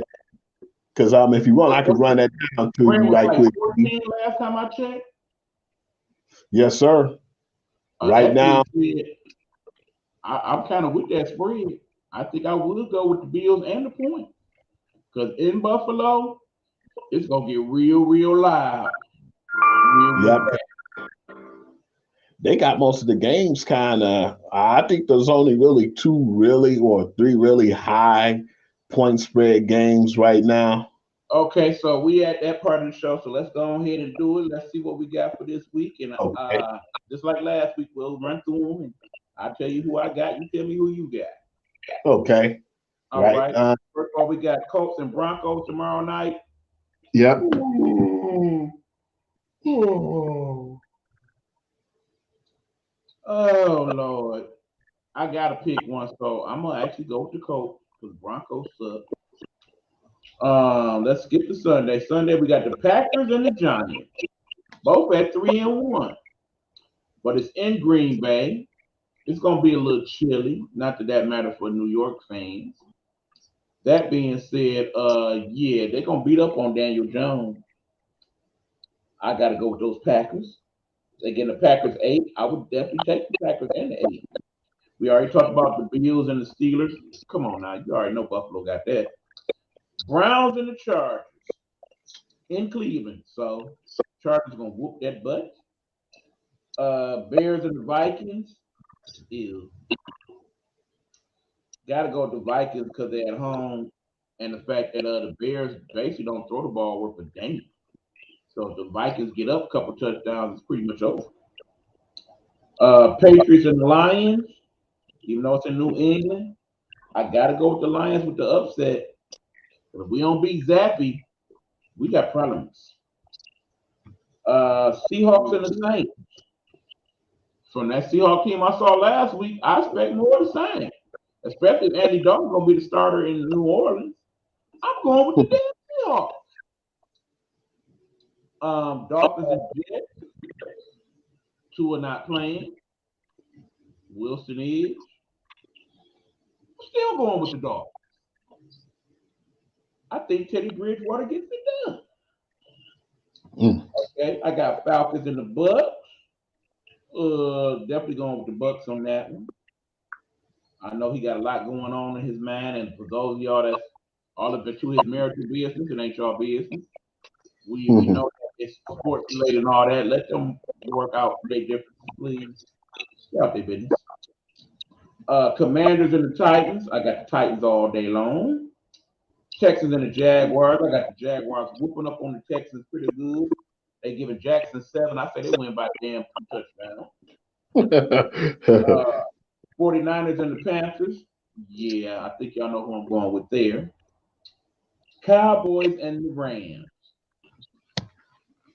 I'm gonna let you go with that one, Hugh. I don't know who I got on that one. What you think, Cowboys Rams? I think this is going to be the game where Cooper Rush start making mistakes. But that 5.5 spread for the Rams, I'm going to go down with 3. Yeah, if I gotta pick somebody, I gotta go with the Rams, but not by about that field though. Cardinals and the Eagles. I got the Eagles whooping that butt, even though it's in Arizona. Bengals and the Ravens. Ooh.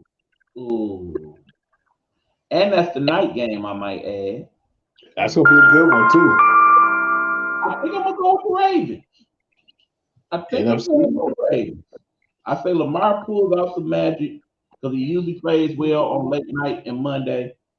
There's that. And then, of course, Monday night we got Chiefs and the Raiders. It's in Kansas City, Chiefs all day. All right, who you got, Hugh? I actually got the Patriots winning that one in New England because I'm still looking at the Lions defense, man. They can't stop no one. If it comes down to I'm afraid. So I'm gonna just give them the 3 points at home. Falcons and Bucks. I'll take the Bucks by probably 10 on that one. Giants and Packers. I got them definitely by 8. That 14-point spread is a must with the Steelers and Bills. Crazy. I'll go with that too. I'm gonna have to go with the Chargers, but I have them winning by a little more. I got them by a touchdown because Cleveland's not a good team whatsoever. Bears and Vikings. Yeah, if I have to, I'm gonna go with the Vikings by 6. The Seahawks and the Saints. I look at it like Andy Dalton's the quarterback, and if he's gonna play, the defense hasn't been looking good neither. I'm gonna definitely go with I'm gonna go with the Seahawks on this one by the 5-point favorite. They definitely lose. The Dolphins and the Jets. I'm gonna go the Dolphins by 7, even without Tua. Okay, agreed. Then Commanders, I got the Titans by 8 on this one because I'm surprised. More than that. Yeah. Texans and Jaguars. I'm actually go Jaguars with that 7. That seems feasible. But the San Francisco Panthers, I have them by 8.5. I have 49ers on that one. And like I said, Cowboys and Rams, I would have to go the Rams on this one, but I got them only by 3.5.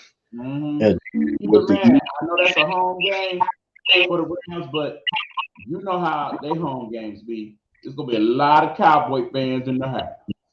And then I'm scared too because when you look at it, I don't think this is going to be as bad of or as good as a win for them due to the fact you got Micah Parsons going to be all over the place.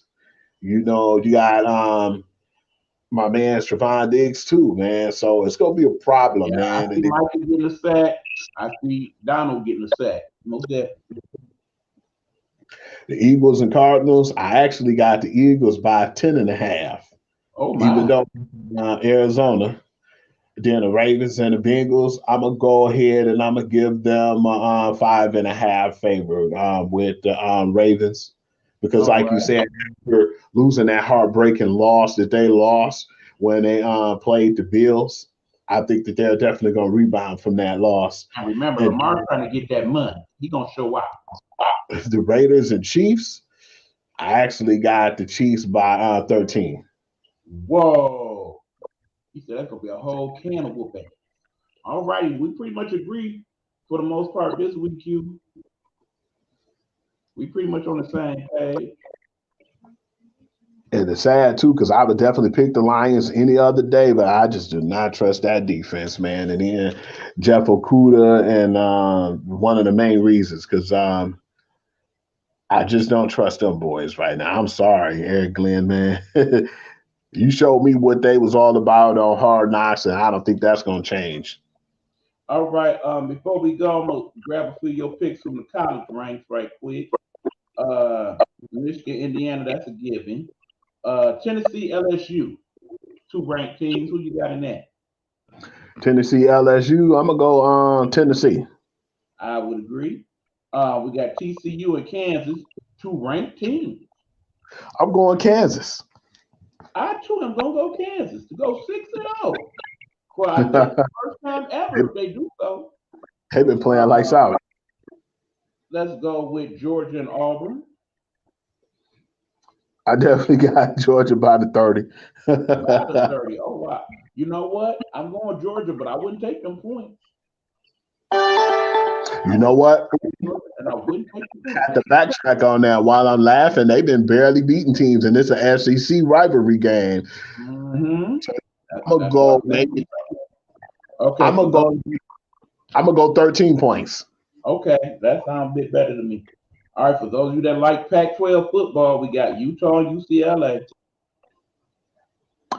You know what? I'm gonna give it to UCLA because they've been playing better than what I thought. And when they whooped on Washington, man, I didn't see that coming. So yeah, and they're at home. Yeah, I'm gonna go UCLA. Even though they got Utah by 3.5, interestingly enough. Mm-hmm. Okay, we could easily skip Ohio State, Michigan State. That's ass whooping. Ole Miss, Vanderbilt, another ass whooping. Let's go a couple more here. How about Kentucky and South Carolina? I'm gonna go with Kentucky on this one. All right, and then of course we got to have you pick Alabama, Texas A&M.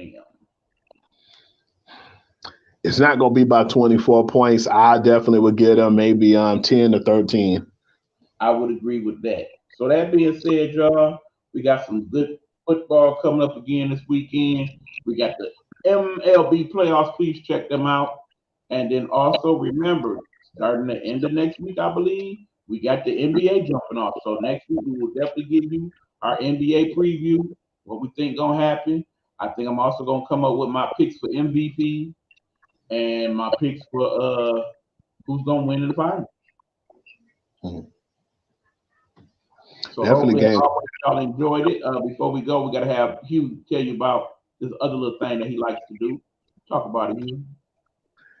Yeah, man. Appreciate all y'all who've been definitely chiming in, man. Pride, my boy Eric, and just people who just been listening in on the page. I appreciate all y'all and y'all help, man. The 186, I'm definitely honored by it, man. 200 would be great.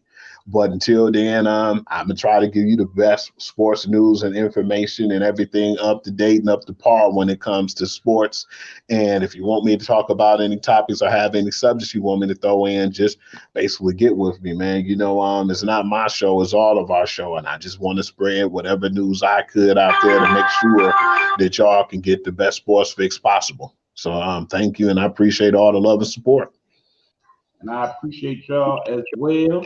Shout out to all the people again that's going through what they're going through down in Florida region and whatnot. I know the president came down there today. Hopefully he's able to provide some more aid and that him and that dude DeSantos put their differences aside to help out the people because they are the servants of the people when all is said and done. As for me, I'm about to lay it down because today, people, as you see, I did get my booster shot. And I am feeling a little warm and a little tired, so I am having some side effects. But all in all, I feel good. Everything's okay. No worries.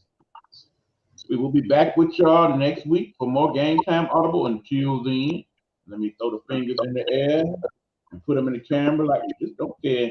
Peace out, y'all. We is out. Till next week.